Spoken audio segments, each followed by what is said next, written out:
धरती से चांद की दूरी लगभग 3,84,400 किलोमीटर है। पृथ्वी से चांद तक पहुंचने में सबसे कम समय 4 दिन अमेरिका को लगा है। वहीं अगर हम चंद्रयान के रास्ते से चांद पर जाते हैं तो लगभग 40 दिन का समय लगेगा। अगर ये मानकर चले कि हम अमेरिकी स्पेसक्राफ्ट में बैठकर चांद पर जा रहे हैं तो हमें वहां पहुंचने में 4 दिन का समय लगेगा।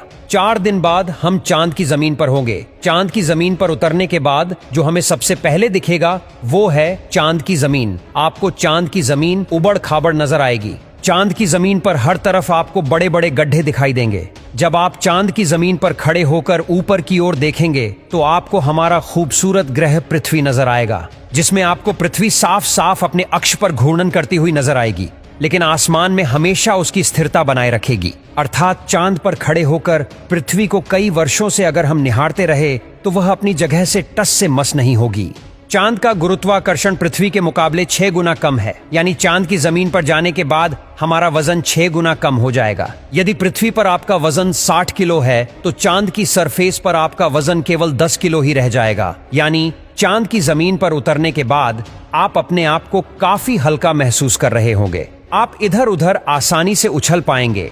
इसी कारण नील आर्मस्ट्रांग जब चांद पर चल रहे थे तब उछल उछल कर चल रहे थे, क्योंकि चांद पर पृथ्वी की तरह चल पाना संभव नहीं है। चांद की सतह पर नील आर्मस्ट्रांग और उनके साथियों के कदमों के निशान आज भी मौजूद है, क्योंकि वहां पर हवा न होने की वजह से वह निशान मिटा नहीं है। फिर थोड़ा चलने के बाद जब आप चांद पर इधर उधर देखोगे तो आपको बहुत सारा कचरा पेपर, बहुत सारे क्षतिग्रस्त सैटेलाइट और बैग्जा मिलेंगे। ये सारा कचरा हम इंसान ने ही फैलाया है। ये कचरा इतना ज्यादा है कि 5 ट्रक भर सकते हैं। चांद पर कचरा और ये पेपर अंतरिक्ष यात्रियों ने फेंके थे, जिसमें उनकी मानव मूत्र और उल्टियां है। अब आप चांद की जमीन पर खड़े हैं तो आपको सबसे ज्यादा खतरा आसमानी मौत का है। चांद का गुरुत्वाकर्षण कम होने की वजह से इसके पास कोई भी वायुमंडल मौजूद नहीं है।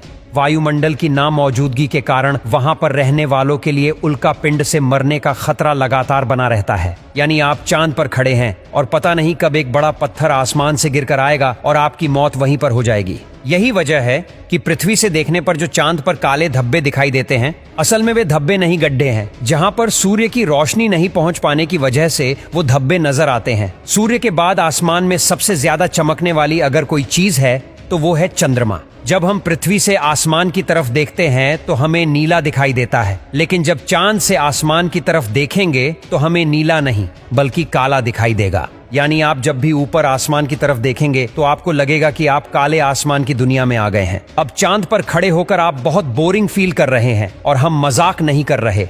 अमेरिकी अंतरिक्ष एजेंसी नासा ने वर्ल्ड रिकॉर्ड में अपना नाम दर्ज करवाते हुए चांद पर वाईफाई की सुविधा उपलब्ध करा दी है, जो कि 3 MBPS तक इंटरनेट स्पीड देता है। यानी आप आराम से चांद पर इंटरनेट चलाकर अपना एंटरटेनमेंट कर सकते हैं। अब आपका मन कर रहा है इंटरनेट तो बहुत हुआ, अब चांद से मैं पृथ्वी पर अपने घर फोन करके बात करता हूँ। आपने फोन मिलाया, फोन लग भी गया, लेकिन ये क्या आप बोल रहे हैं, लेकिन आपकी आवाज मुंह से बाहर नहीं आ रही है। जी हाँ, ये सच है। चांद पर आप कितना भी जोर से चिल्ला लें, आपकी आवाज मुंह से बाहर नहीं आएगी। धरती पर वायु की हमेशा हर जगह उपस्थिति रहती है, लेकिन चंद्रमा का अपना कोई वायुमंडल नहीं है, इसलिए वहां पर ध्वनि तरंगों का संचरण सामान्य रूप से संभव नहीं है। यदि आप चंद्रमा पर किसी को पुकार कर बुलाना चाहेंगे तो उस तक आपकी आवाज नहीं पहुंच पाएगी।